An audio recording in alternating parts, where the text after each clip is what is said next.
പ്രതികാരം India വീട്ടിരിക്കുകയാണ്. Semi ഫൈനലിൽ ഇംഗ്ലണ്ടിനെ തോൽപ്പിച്ച് ഇന്ത്യ വേൾഡ് കപ്പിന്റെ ഫൈനലിലേക്ക് കടന്നിരിക്കുകയാണ്.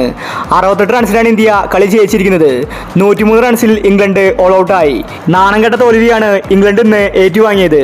ഇന്ത്യയുടെ ബൗളിങ്ങിന് മുന്നിൽ പിടിച്ചു നിൽക്കാൻ അവർക്ക് സാധിച്ചില്ല. ഇന്ന് കളി തോറ്റ ശേഷം ഇംഗ്ലണ്ട് ക്യാപ്റ്റൻ ബട്ട്ലർ പറഞ്ഞ കാര്യമാണ് നമ്മൾ ഇന്നത്തെ വീഡിയോയിൽ നോക്കുന്നത്. ഇത്തരം ക്രിക്കറ്റ് ന്യൂസിന് വേണ്ടി ഈ ചാനൽ മറക്കാതെ സബ്സ്ക്രൈബ് ചെയ്യൂ. അക്സറും കുൽദീപുമാണ് ഇന്ന് ഇംഗ്ലണ്ടിനെ എറിഞ്ഞിട്ടത്. ഇന്ന് കളി തോറ്റ് വേൾഡ് കപ്പിൽ നിന്ന് പുറത്തായ ശേഷം ബട്ട്ലർ പറഞ്ഞത് ഇങ്ങനെയായിരുന്നു: ഞങ്ങൾക്ക് ഒരുപാട് തെറ്റുകൾ ഇന്ന് സംഭവിച്ചിട്ടുണ്ട്. ഇന്ത്യൻ ടീമിനെ ഞങ്ങൾ ചെറുതായി കണ്ടു. ഞങ്ങൾക്ക് പിഴച്ചത് ബാറ്റിങ്ങിലാണ്. കുറച്ചും കൂടി ശ്രദ്ധിച്ച് കളിക്കണമായിരുന്നു. മഴ പെയ്തത് കളി തോൽക്കാൻ കാരണമായി. ഞങ്ങൾ ഇന്ന് ഫസ്റ്റ് ബാറ്റിംഗ് എടുക്കേണ്ടതായിരുന്നു.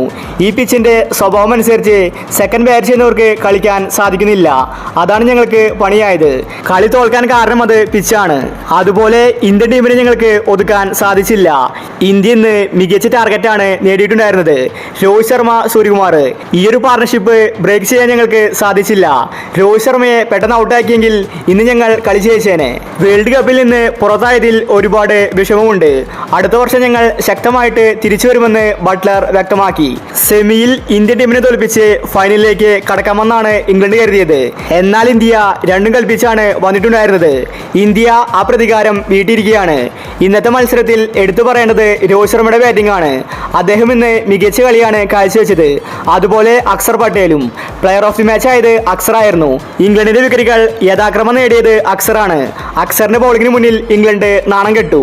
അതുപോലെ കുൽദീപ് യാദവും. ഈ രണ്ടുപേരുമാണെന്ന് ഇന്ത്യൻ ടീമിന് വിജയം സമ്മാനിച്ചത്. 103 റൺസിൽ ഇംഗ്ലണ്ട് ഓൾ ഔട്ട് ആകുമെന്ന് ആരും കരുതിയില്ല. അങ്ങനെ ഇന്ത്യ വേൾഡ് കപ്പിന്റെ ഫൈനലിലേക്ക് എത്തിയിരിക്കുകയാണ്. ഇനി ഇന്ത്യയും ആഫ്രിക്കയുമാണ് ഫൈനലിൽ ഏറ്റുമുട്ടുന്നത്.